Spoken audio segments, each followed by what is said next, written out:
Hello and welcome to 360 Sports on Trust TV. I am Emmanuel Fashimi.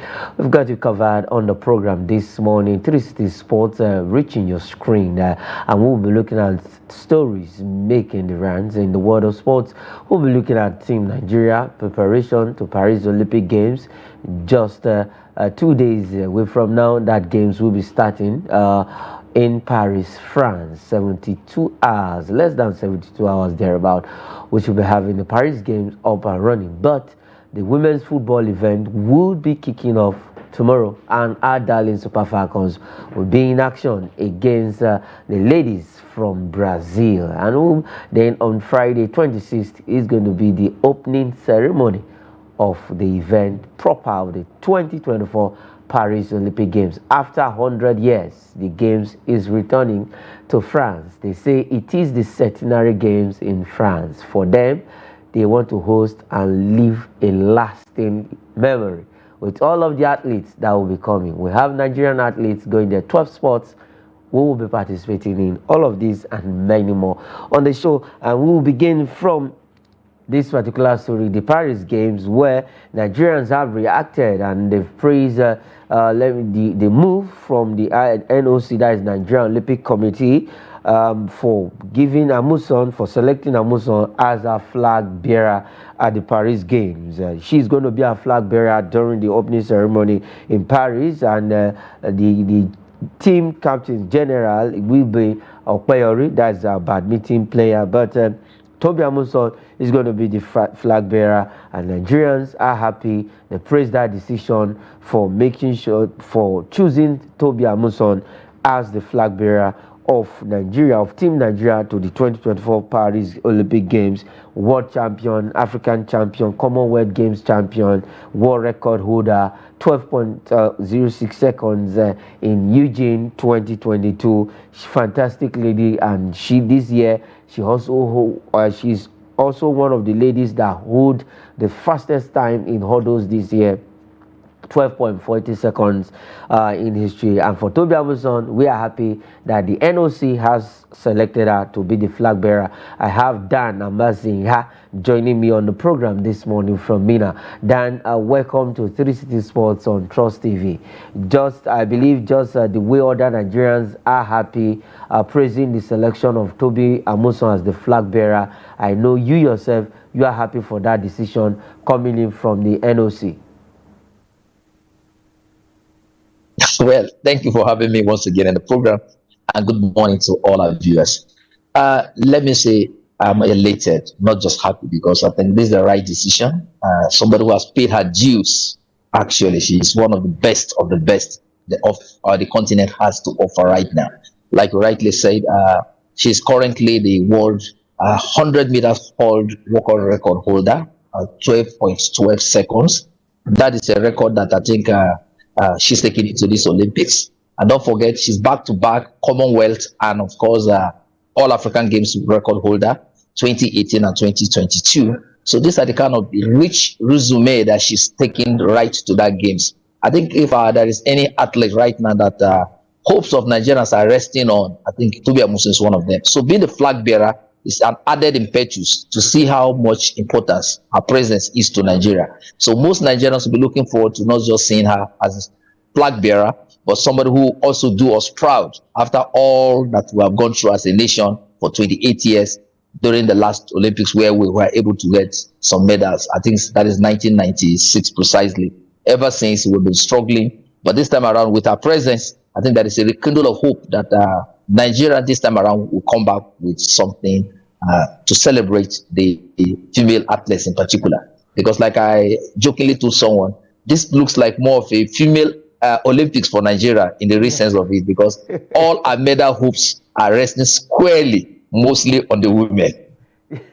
You are not wrong about that, because over the years we've seen women dominating, making us proud, putting the name of Nigeria on the global map and on the continent of Africa, also representing the country very well. And they have been saying the giant of Africa. We've been seeing it in the women.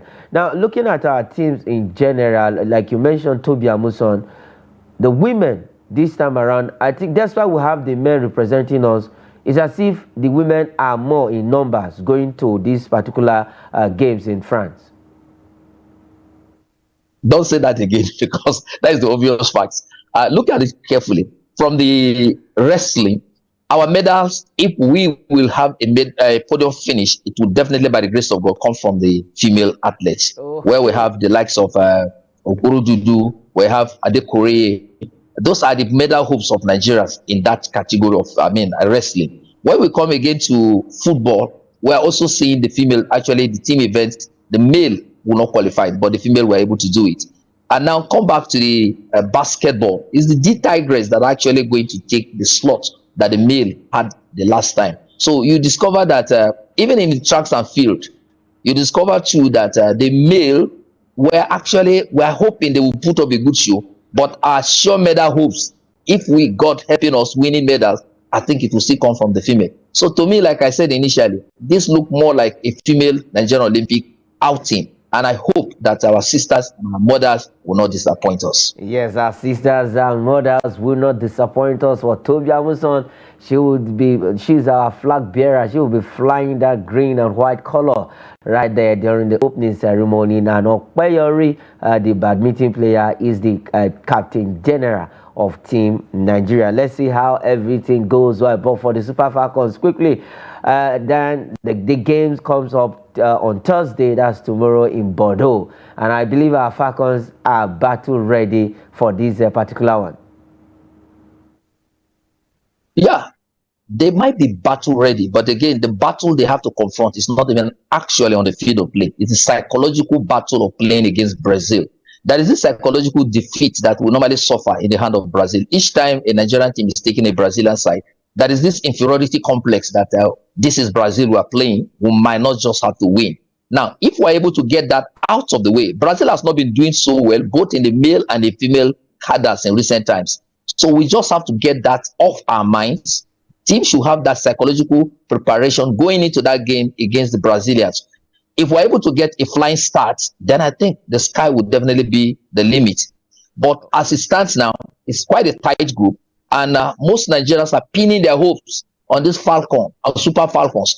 And I want to believe that if they're able to really put their acts together, there is nothing really stopping them in getting a good result in the opening match. If they get it on a flying start, I'm sure that somehow, let us see how we get out of that group first before we start doing our permutations. But as it stands now, the most critical factor and the most important thing to do and to consider is to get out of that group. Yes, is to get out of that group, and also all of our teams, our women's teams, our various teams are preparing for these games. And later on, the D Tigress will be playing Japan in a friendly game, and all of this. All right, still talking about the Olympic Games. Let's go over to the next story. But this time around, table tennis coming in from that sport, where we also have representatives of Young Edem, Fatima Bello, Taiwo Mati.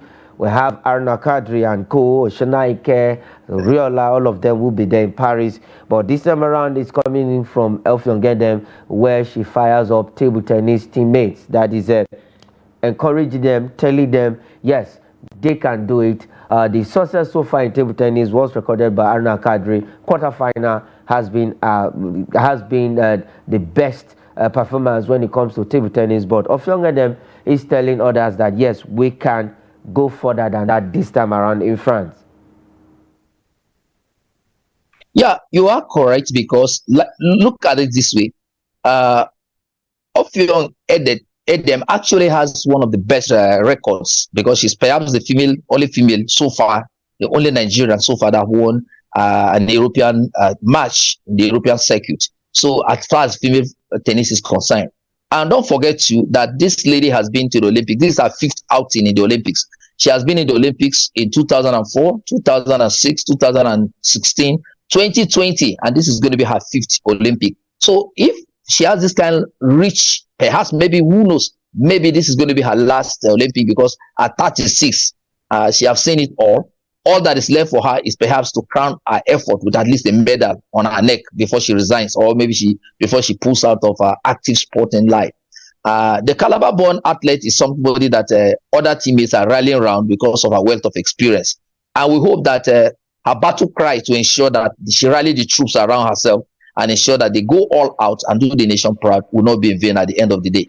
My only fear is that age is just the factor that I'm a little bit afraid, because at this time, playing at the Olympics is the highest level of tennis you can ever imagine. So, well, I think all said and done, we just have to keep on praying and keep our fingers crossed to see what comes out of it.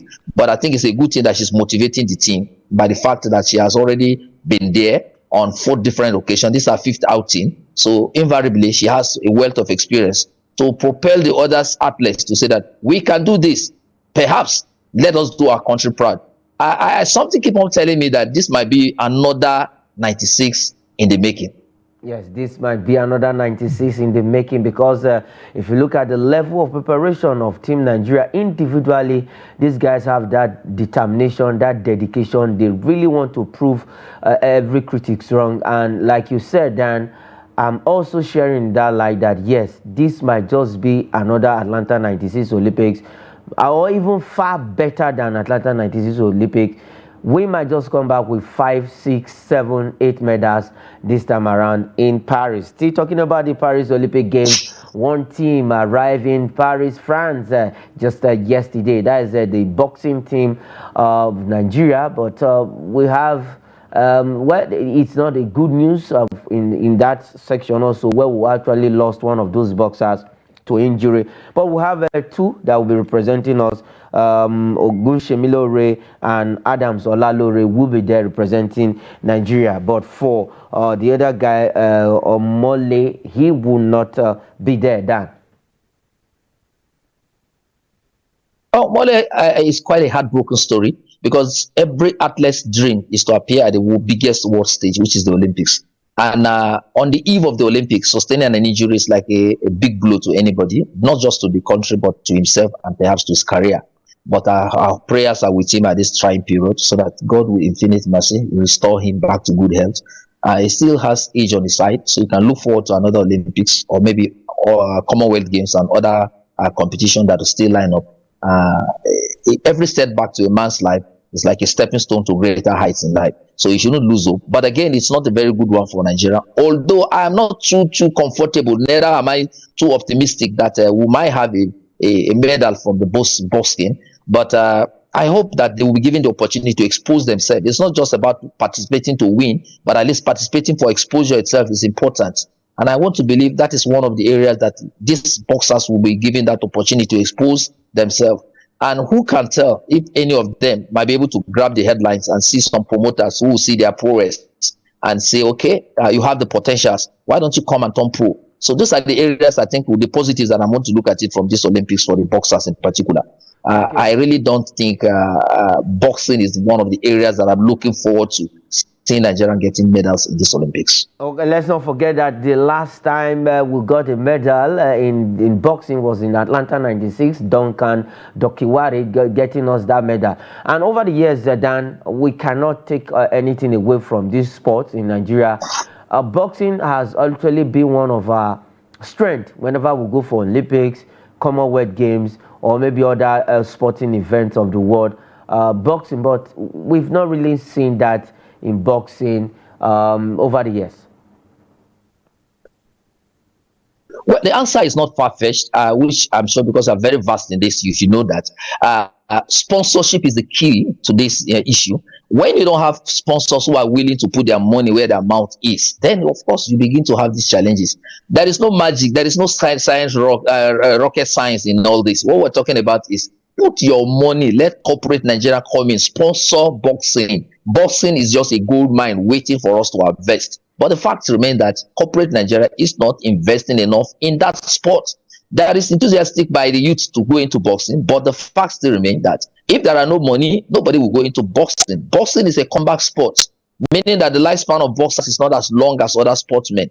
Invariably, any boxer has his side to turn professional. And before he turns professional, he must make his mark nationally and continentally. That is the starting point. Where are the promoters that will promote our boxers? No matter how gifted you are, no matter how good you are, if you don't have the platform to showcase what you have, you won't get the platform to go to the international stage. I mark you, in the Olympics, you must go through qualifying, rigors of qualifying.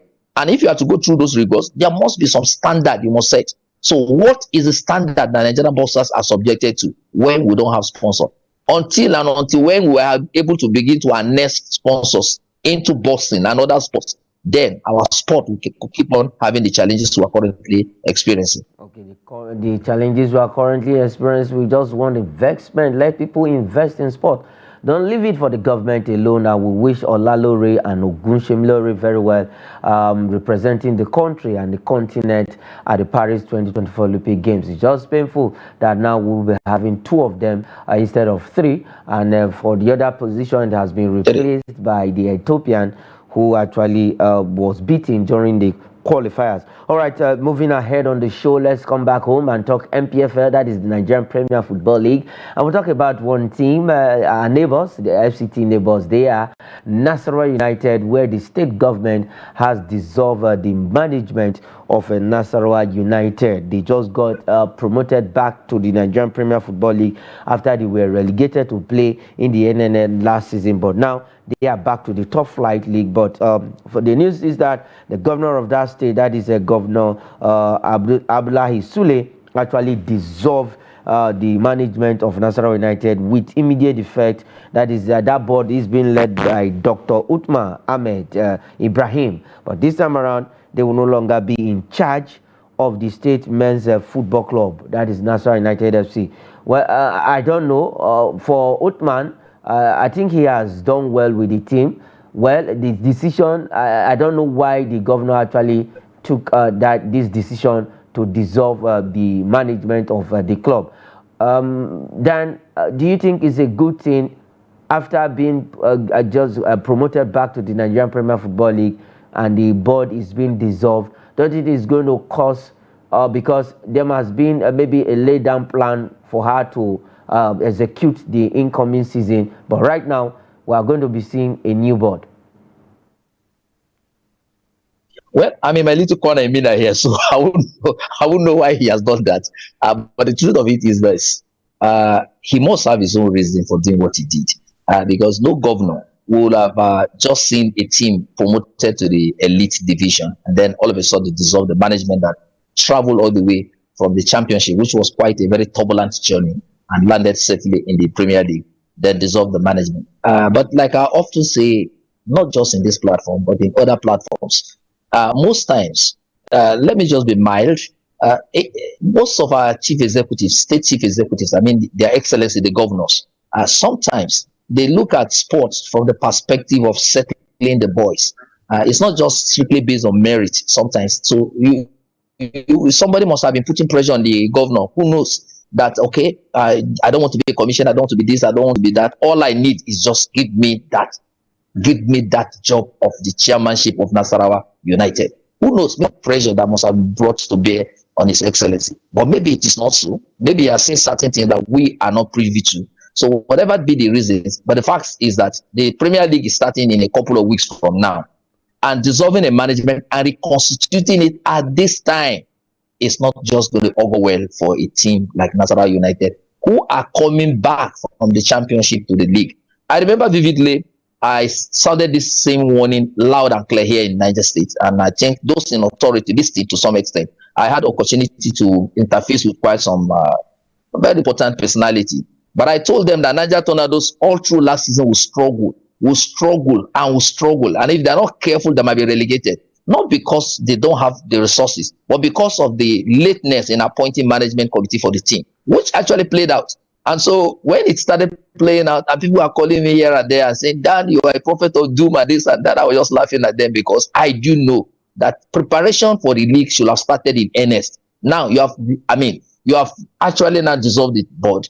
The pressure to reconstitute that board is only best known to the governor. It's like going through a high pressure, because everybody wants to be member of that board. Yeah. And when you choose the wrong people to man that position, the team will be the one to suffer for it. So I just hope that he's aware of the pressure and the expectation of what he's into. Okay. he's aware of the pressure and the expectations. Let's see what the new board will do. This team, against all odds, they were there at the Nnamdi Azikiwe Stadium during the Super 8, the NNL Super 8, and they got promoted back to the Nigerian Premier Football League, only for the governor to dissolve that management that make sure this team come back to the elite division. But let's see that is good. That is he knows, like Dan said, the governor knows the decision. He knows the reason why he actually dissolved that board. Or moving ahead and still talking about the MPFL. Now let's talk about the youthfulness, the youth side of it. The idea of this league was to harness talents, was to get players for the national cadet teams, and I think actually it has actually paid off. We saw some of them playing in the under 17 and under 20, but this time around the MPFL Youth League has open camp. That is the league body open camp for the all stars players that were picked during the 2023 youth 2024 youth league have been open camp for here in Abuja, where from there we'll actually see some of them playing in various clubs in Nigeria and also playing in the national team. That is done. I think is a welcome development and a good one for the youth league, as in the players got in to be camped here in Abuja. Yeah, very excellent concept and very wonderful one. Benga Eligwede, I think I hope I got that right. Was actually instrumental to this, and I think kudos to him. When I got that information from the coach who is be handling this, I think Coach Ladam Boso, he was actually the one who actually hinted me that he has been selected after being relieved of the under 20 national team job. He sent me a message that this is what is about to happen. Shortly after being unveiled as the technical advisor of Bayelsa United, he told me that he's going to come back to Abuja to ensure that he prepared the team for Spain. I think it's a welcome development, because with this kind of development, there are every likelihood and possibility that one or two of these players might get professional contracts in Europe. And with that, we are seeing a future under 20, under 23 in the making. I think that is the way to go. And I'm happy that the NFF, or the LMC this time around, are actually thinking in the right direction. And we should encourage them to continue this pattern, because I know for sure that there is no way these players will go on a tour of Europe that one or two of them will not be signed, especially when the transfer window in Europe is still open. Okay, especially when the transfer transfer window in Europe is still open as we speak. And for the MPFL or Youth League All Stars, they will be camping here in Abuja. About 7 of them from Rangers International, and then from Remo Stars and other clubs making up the All Stars of the Nigerian Premier Football League Youth League. All right, moving ahead, let's go straight to the continent and look at this particular story. From CAF, this time around, we'll stop by in Morocco, where actually for 2025, we know that the 2025 CAF Cup of Nations will be played in course of, at least we'll cross over to the following year. We'll play between December and January 2026. But to start in earnest, that country, they've begun their stadium renovation. Then this is what it means to host a tournament. Despite having some of the best stadiums in Africa, they still want to at least make some edifice a befitting one. Well, Morocco is my country to host any competition as far as Africa is concerned, any day, anytime, because they have what it takes. They invest massively in sport generally, and we see even female football coming alive in Morocco. And here we are again seeing the king is His Royal Highness the King of Morocco actually doing all he can to see that he wants to host not just a competition, but going to host one of the best competitions. Well, Cote d'Ivoire have set a benchmark, so everybody who is trying to host now will try as much as they could to surpass what the Ivorians have done. I don't have any fear about facilities in Morocco, because Morocco is a country that already has existing wonderful facilities. All they need is just to put finishing touches. In fact, if Morocco were to be given hosting right and they were to host it even in January, I can be rest assured that they'll be ready for it. But what they just want to do is just perhaps to upgrade certain facilities. Mark you, they are also being marked to host a World Cup. So I think they are not just doing this for the sake of this AFCON. but they are doing it for the sake of the forthcoming World Cup that actually they have been equally choosing to co-host with other European giants. So I'm very sure that these are lessons that we should learn as a people in Nigeria too. That today, if we are given a hosting rights, how many stadiums in Nigeria can we say are of international standard that can host AFCON competition? So now we are talking about, sorry, I'm digressing a bit, but the fact remains that here we are now. We are talking about CAF coming to inspect stadiums in Nigeria for just championship, African championship. Why? Because they know, apart from Gospel Akpabio Stadium, which other stadium in Nigeria can you beat your chest as a sports journalist that you have traveled around to say that come rain, come shine, this stadium can be able to host an international event? So those are the areas I'm looking forward to seeing, that we should learn lessons from what others are doing so that we can replicate them here in Nigeria. So that we can replicate them in Nigeria, we should just take a leaf from Morocco, because as we speak, stadiums renovation begins in that country. They will be hosting the AFCON 2025, and also they will co-host the World Cup with other Portugal and Spain. That will be in 2030 after the World Cup in Canada, USA and Mexico, which will be hosting the 2026 World Cup. So, but for Morocco, I think Nigeria should also borrow a leaf from that country. If you look at the infrastructure in that country when it comes to football, sports in general, you will love what they are doing. No wonder we saw what they did at the last World Cup in Qatar. All right, let's quickly go for this video break. We'll take some magical moments, some moments from the Bauchi State Sports Festival event. We'll look at the football finals, the archery game, and then the volleyball event for the women. Some of these beautiful moments in the Bauchi, just concluded Bauchi State Sports Festival, where Kifi local government were declared champions, overall champions of the event. Let's take this moment and we'll be right back with more stories on the show. You promised to send me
Please get ready to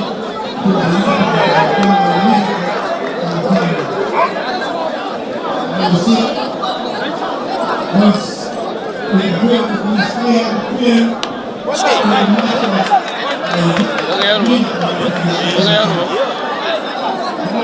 Haka ma sai na musu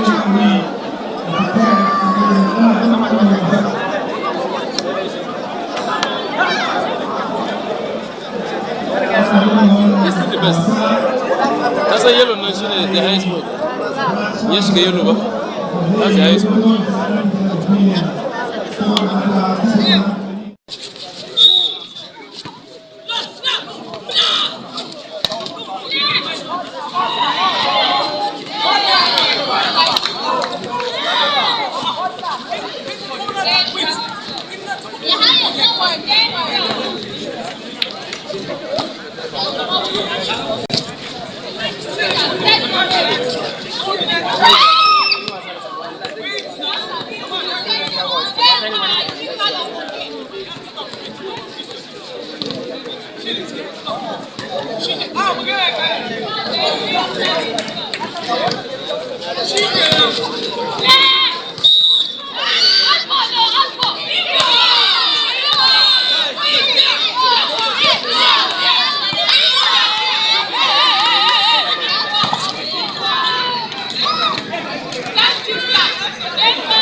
Yes, welcome back from those beautiful moments during the Bauchi State Sports Festival, where Kefi local government were the overall champions. We saw the football, the archery event, and then the ladies, those young girls are playing volleyball right there. And coming in from during the event, the Commissioner of Sports in that state, Salis, actually said yes.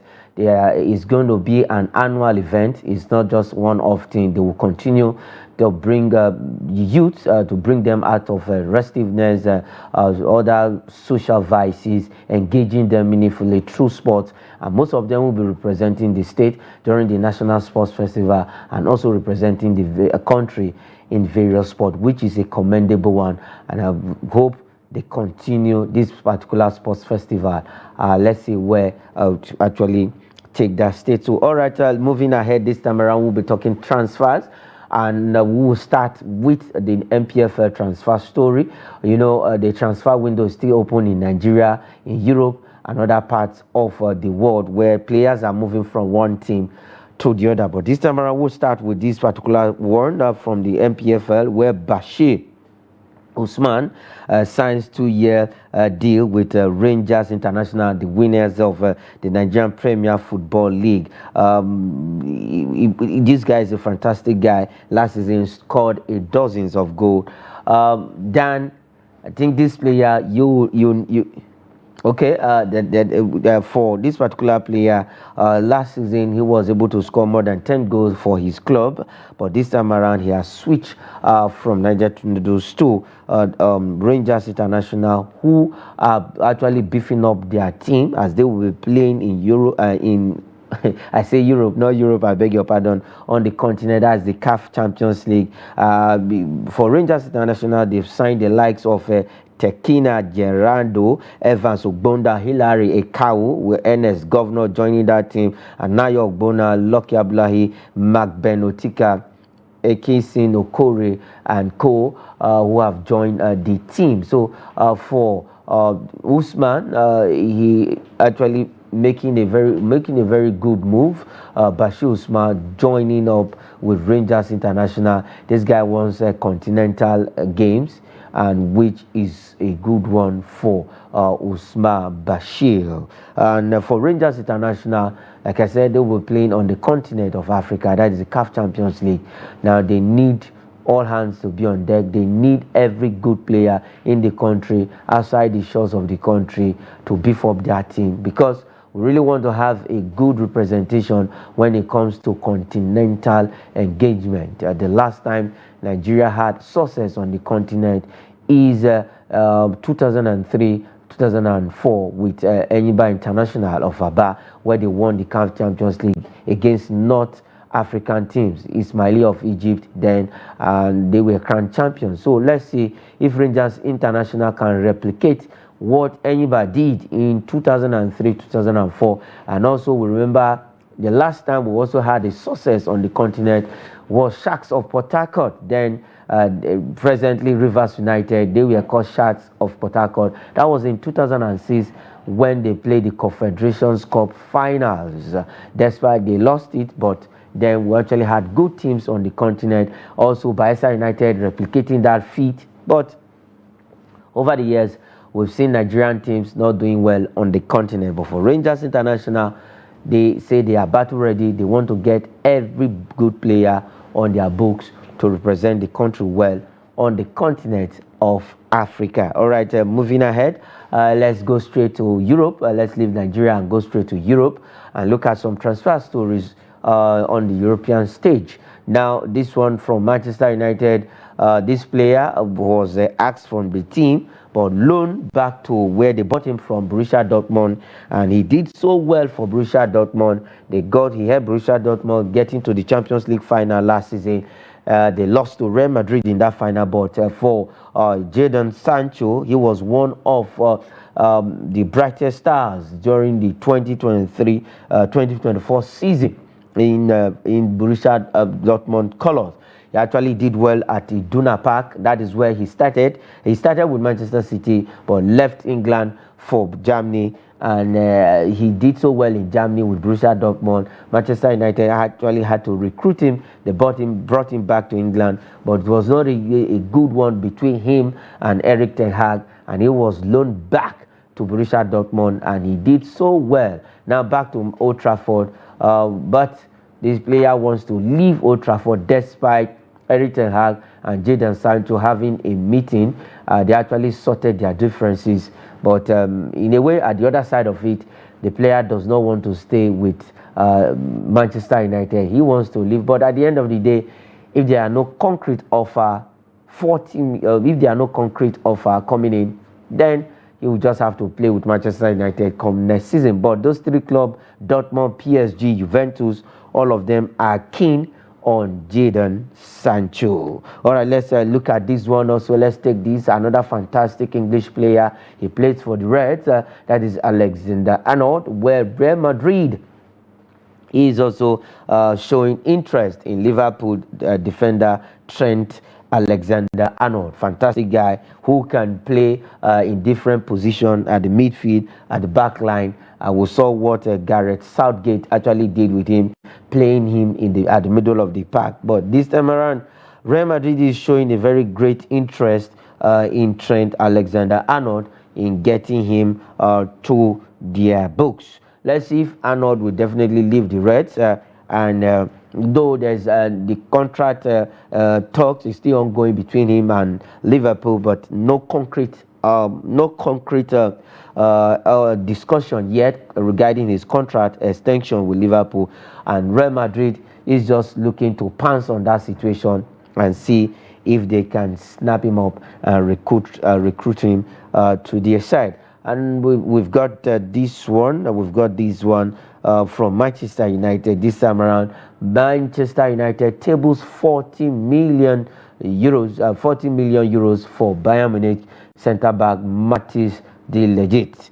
And for Bayern, they are holding for a 15 million euro instead of 40 million euro. This is a player that has worked with Erik ten Hag during his days with Ajax. He was Erik ten Hag's team captain in Ajax. When we saw what they did in the Champions League, that was 3 seasons ago, where they did so well, knocking out the likes of Juventus in that Champions League. Then CR7 was playing for Juventus, and the great leadership, the qualities was there. We also saw them playing against Tottenham in the UEFA Champions League. But this time around, Erik ten Hag is seeing how they can bring him back, as in how they can get back together again, but this time around not in Ajax but at Manchester United. So Manchester United is doing all they can to see if they can take Mathis de Ligt away from Bayern Munich, where the fans actually, the Bavarian fans don't like that that move for the legit to leave the Bavarians Allianz Arena in Germany. But it is what it is. The player himself wants to play for Erik ten Hag at Manchester United, but it's now left for Bayern Munich to do business with Man U on a personal terms. The player has accepted to join Manchester United, but on the club side, there are still some the monetary aspect of it is what is really still holding everything behind that deal has not seen the light of the day. All right, this is where we'll be leaving the show this morning on 360 Sports. But before we go, we'll leave you with this video. I enjoyed this moment with this particular basketball video, and we will see boxing video. I beg your pardon, not basketball this time around. We are going to be seeing a fantastic Nigerian boxer, Elizabeth Oshoba, where she actually destroyed Augustina Marisa in this particular fight, and it's just painful that we'll not be having a lot of them, a lot of Nigerian boxers at the Paris 2024 Olympic Games. I am Emmanuel Fashimi. Say thanks for watching. Enjoy this boxing video from Elizabeth Oshoba.